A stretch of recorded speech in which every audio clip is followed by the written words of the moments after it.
Assalamualaikum warahmatullahi wabarakatuh.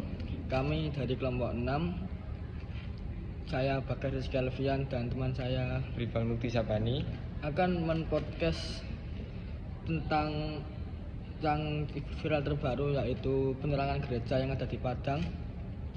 Kami nanti akan mempodcast dari teman-teman yang beda dari prodi saya, jadi di luar prodi arsitektur. Nantikan saja podcast saya di video ini. Untuk penyerangan gereja sendiri, terjadi penyerangan di rumah doa Jamaat Kristen di Padang pada tanggal 27 Juli 2025 oleh sekelompok warga. Massa merusak bangunan dan menyebabkan 2 anak terluka. Nah, aksi ini dipicu isu soal status izin tempat beribadah. Tetapi banyak pihak menilai tindakan kekerasan tersebut jelas pelanggaran hukum dan internasional. Polisi telah menangkap beberapa pelaku dan pemerintah bersama tokoh agama menyerukan penegakan hukum serta dialog toleransi agar kejadian serupa tidak terulang. Cara itu mempodcast salah satu mahasiswa yang ada di Surabaya, yaitu Mbaknya, silakan perkenalan Mbak. Jadi saya Marlisa Nurhania, saya dari Prodi MPI, Fakultas Tarbiyah dari UIN Sunan Ampel, Surabaya. Bagaimana tadi yang saya beritahukan video, tanggapan Anda bagaimana untuk penyerangan tadi yang gereja tadi? Jadi menurut saya penyerangan itu tidak dapat dibenarkan sama sekali dan merupakan hal yang sangat disayangkan. Juga menunjukkan bahwa intoleransi di Indonesia itu masih sangat tinggi dan juga dapat menimbulkan trauma bagi teman-teman yang berada di dalam tempat ibadah. Nah, untuk menurut Anda, apa sih pemicu atau penyebab penyerangan yang ada di rumah doa itu? Jadi menurut berita yang saya lihat tadi, penyebab dan pemicu utamanya itu adalah mengenai kesalahpahaman dan juga ketegangan sosial mengenai perizinan rumah ibadah tersebut. Namun hal itu sangat tidak dibenarkan menurut saya. Kekerasan itu sangat tidak dapat dibenarkan. Harusnya itu melalui jalur mereka itu dialog terlebih dahulu. Jika tidak bisa, mungkin bisa melalui jalur hukum. Seperti itu. Bagaimana menurut Anda jika insiden ini dikaitkan dengan nilai-nilai Pancasila yang saat ini terjadi? Menurut saya itu sangat kurang sesuai, yang terutama itu di sila pertama, karena seseorang itu tidak bebas beribadah sesuai haknya. Juga menurut sila kedua, yang dimana kekerasan itu merupakan tindakan yang sangat kurang beradab dan juga merendahkan kemanusiaan. Juga yang sila ketiga, karena merusak tempat ibadah itu dapat membuat perpecahan di masyarakat. Jadi nilai Pancasila belum diamalkan sepenuhnya ya oleh masyarakat Indonesia. Iya benar sekali. Dan tindak lanjutnya pemerintah dan masyarakat agar insiden ini tidak akan terulang kembali. Menurut saya mungkin bagi pemerintah itu menegakkan hukum yang setimpal kepada pelaku dan juga memperjelas izin rumah ibadah tersebut. Dan juga untuk masyarakat mungkin tidak memprovokasi tindakan tersebut, juga meningkatkan toleransi. Begitu. Jadi kolaborasi antara masyarakat dan pemerintah sangat penting ya bagi kita. Iya. Agar masyarakat yang beragama itu aman dan terkendali, tidak ada penyerangan kita. Jadi apa pesan Anda untuk menghindari ini agar tidak terjadi kembali? Jadi keberagaman itu harus dijaga, bukan untuk dijadikan konflik. Dan juga Pancasila itu bisa dijadikan dasar untuk kita hidup lebih rukun dan lebih baik. Juga kita sebagai masyarakat harus meningkatkan toleransi diri, seperti itu. Baik Mbak, terima kasih atas podcastnya hari ini. Terima kasih Mbak ya.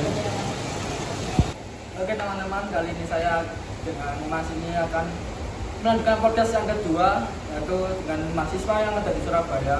Silakan perkenalan Mas.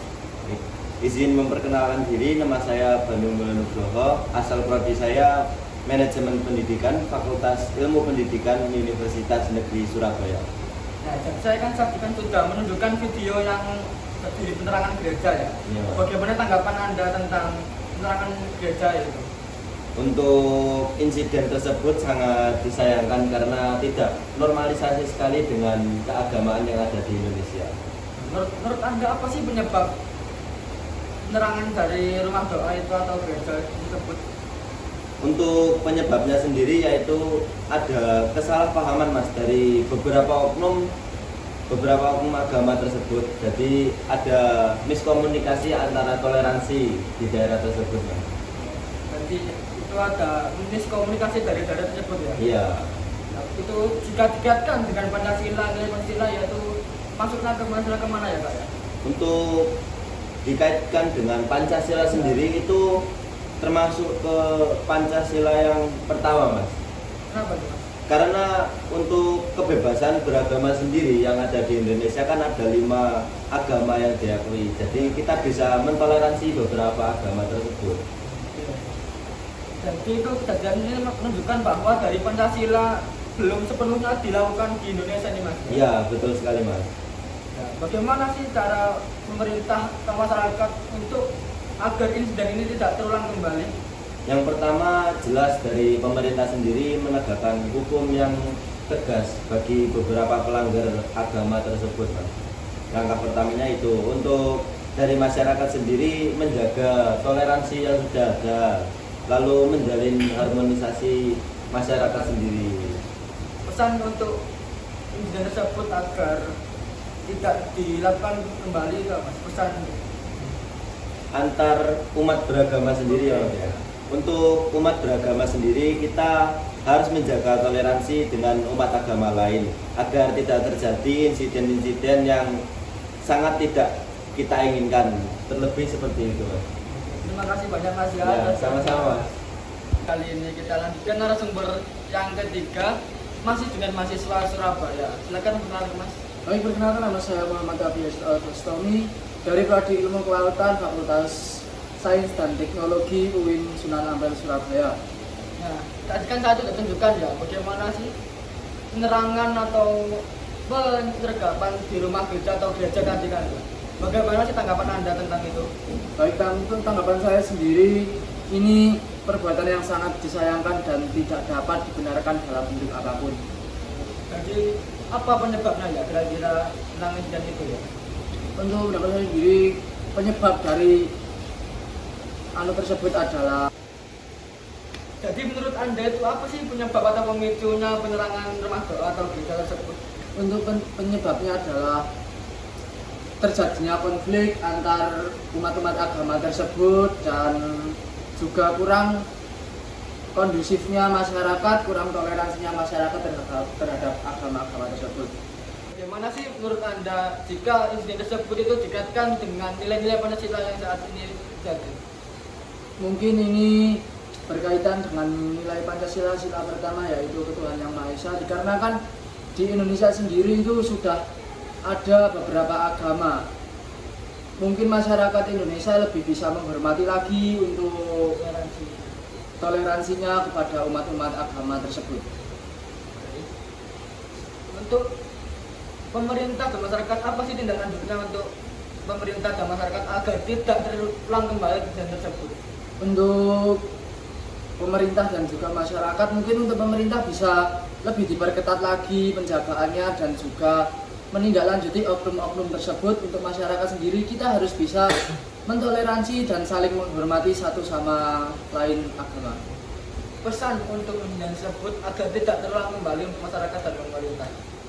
Mungkin di Indonesia sendiri untuk masyarakat kita harus saling menghormati, juga kita harus saling mentoleransi umat-umat tersebut. Assalamualaikum warahmatullahi wabarakatuh. Perkenalkan, nama saya Rifan Mukti Sabani. Saya berasal dari kelompok 6 dan di sini saya akan menjadi host di podcast kali ini. Dan di samping saya ini ada rekan saya bernama Vanessa Aprilia.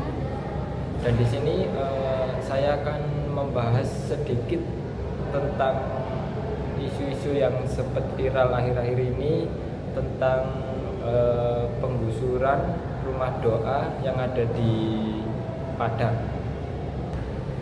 Oke, yang pertama mengenai isu yang beredar akhir-akhir ini tentang penggusuran rumah adat yang ada di Padang. Bagaimana sih tanggapan kakaknya mengenai hal tersebut? Menurut yang saya sudah amati, insiden penggusuran tempat ibadah ini sangat sayang dan sangat tidak dibenarkan karena apa ya? Mungkin dapat merugikan sebagian orang lain dan itu juga bisa merusak hak bagi warga sekitar. Tidak memungkinkan juga mungkin dari kejadian tersebut dari sebagian warga dapat merusak apa ya, kayak bisa trauma gitu. Jadi seperti yang kakaknya saya sampaikan bahwa penggusuran tersebut perilakunya sangat disayangkan karena dapat merugikan warga sekitar dan membuat trauma. Dan untuk apa sih pemicu yang dapat menjadikan hal tersebut terjadi? Mungkin pemicu utamanya yaitu kesalahpahaman antara kedua pihak ataupun juga kesalahpahaman sosial apa ya, perizinan suatu tempat tersebut. Terus mungkin sebagian warga juga menganggap tempat beribadah tersebut itu nggak sesuai. Terus apa ya? Ya, karena kan awalnya di situ kan izinnya dipakai untuk membuat apa? Kalau nggak salah itu rumah doa saja lah.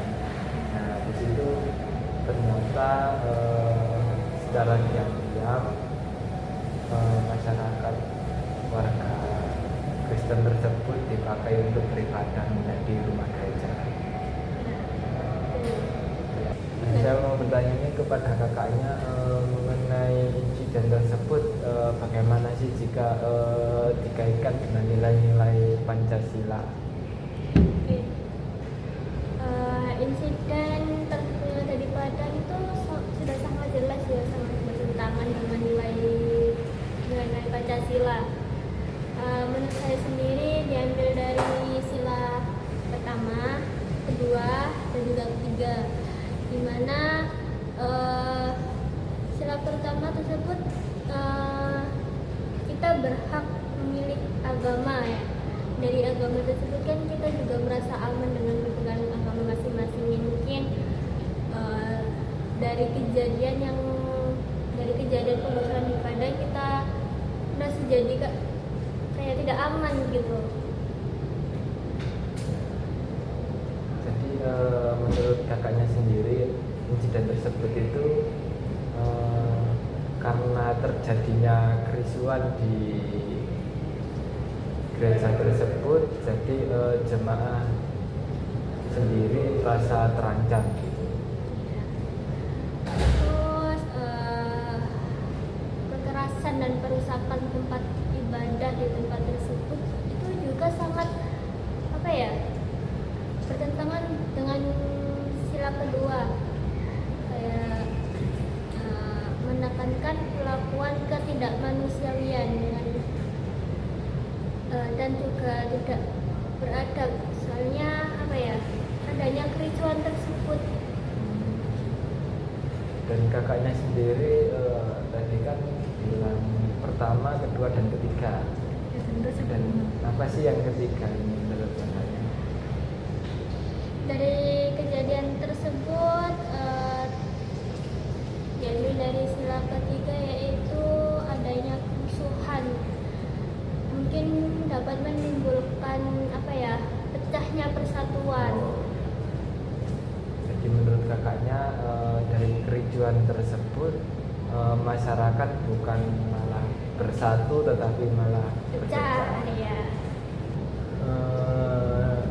Oke, dari tadi kan saya sudah menyinggung tentang keterkaitan dengan Pancasila kan ya.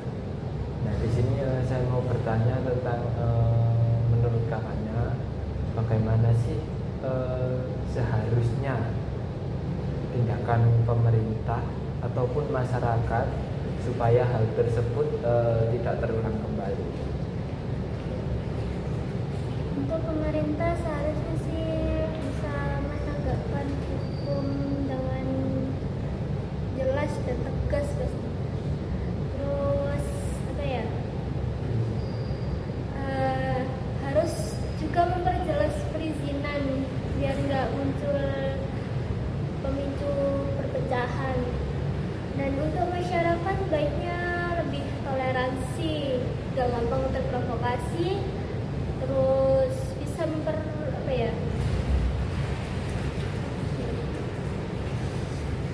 tidak mudah terprovokasi, terus setiap ada masalah dibicarain, musyawarah gitu.